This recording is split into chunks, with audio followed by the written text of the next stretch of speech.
stupid man called Atuoli. I have no regret to say he's a stupid man because he is. He's a very foolish person. It's always good to be stupid than to be a thief. A stupid can be advised. A thief steals from the mother. So who is better? Na bado.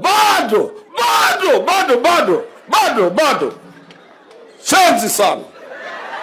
The anger between William Samoei Ruto with me is that I stopped him from stealing at NSSF.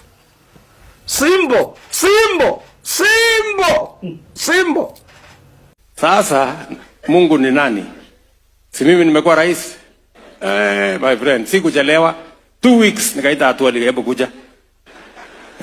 Tukaketi chini na yeye, habari mzee, namna hiyo mzuri Sasa wewe ni left right and center, wakati siku karibu tumkamate akafanya njama. Unajua ni mtu mwerevu. Nyinyi mnanielewa? Atuoli akawa mzee mungwana, akanisikiza, akaniambia nimekubali. Yes. It's always good to be stupid than to be a thief.